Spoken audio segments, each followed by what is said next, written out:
Hello, my name is Matthew Kuzan, and I have the privilege of being paid by Ericsson to make the world a better place through open source. Now, I want to show you today how to parse pretty much any text trace or text log using Trace Compass. This can be very useful to extract some data very quickly. So to start, we need to make a parser. For the parser, we go to right-click on the traces element in our traces project, and we go to Manage Custom Parsers. From there, we make a new parser. I'm making a text parser, and I'm going to call it an error parser. I apologize for my clicky keyboard. And I'm just calling the trace type error. Here comes the really fun part. I am going to select an area of trace, and I'm going to middle click in the text box so that we can have it here. Then I'm going to click on Highlight All, and I'm going to enter the regex in real time. So, /s+/ this will be a group. And I'm going to add a dot star at the end. Why am I adding dot star? All of a sudden you have your highlighting that works. This is really easy. So then you have /s plus /bracket /s plus /close bracket /s /s plus. I'm going to start adding some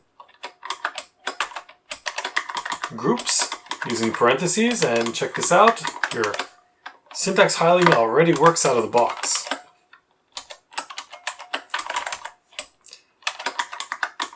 While I'm doing this, I must confess, I quite often use this as a way to verify regexes, knowing that my verification is staying local. Let's just keep the eat everything for the end, the all consumer. Now we know the first one is a timestamp because this is a timestamp. More on that very soon. And the next one we're going to say it's the event type. Then this one is the log level. Log levels are some keywords that tell you the urgency of that error. You can have error, warn, you can have info, debug. This I'm going to call the source. Please note I am selecting other, and with other I am able to assign a value for a field name that I know in advance. And finally, this one will be endpoint. Now I'm going to resize this a bit, and let's take a little more time to talk about the timestamp. This is a timestamp which is going to be using the simple date format. I honestly never remembered the simple date format, so I'm going to just click on the help. I'm going to read it. Would you look at that? It's pretty much this right here. No, it's this right here. I'm going to highlight this, close this, I'm going to click here, and you can see it doesn't work. Why?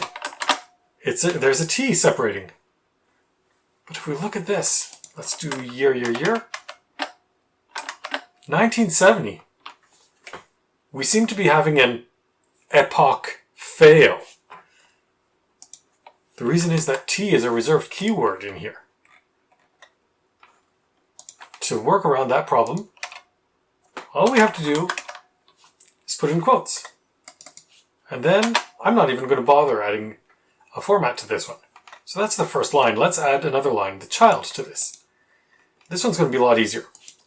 This is going to be a /s, /s plus, /s, I'll add a colon, and then plus, and then dot star to eat the rest.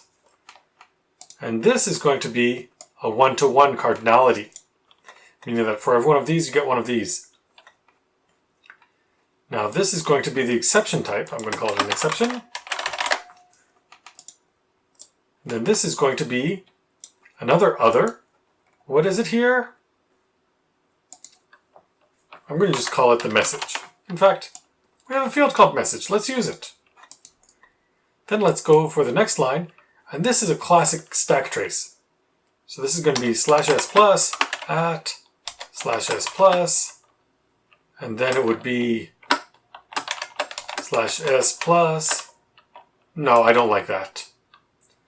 We're going to have that, and then we're going to have an open bracket, and then we're going to have /s plus, and then a colon, and then we're going to have a /d plus, because it's a number, and then close the bracket. And we're going to put this in a group. Something is amiss. Oh, obviously. In fact, we could see the error here. So I'm going to just do that. And now we have a nicely formatted group. So now, what is this guy? It is the function. Then this is the source file. So I'm going to call it file.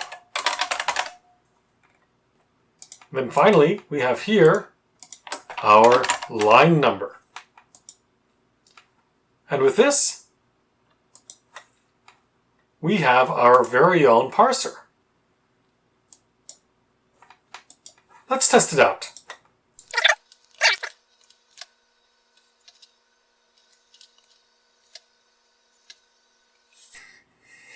And there we go. Let's start parsing our 2.5 gigabyte error log.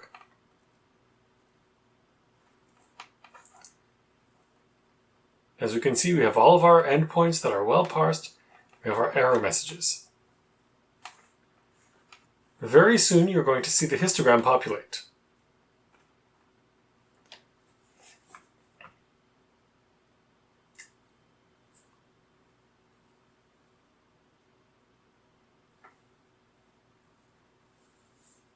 There we go.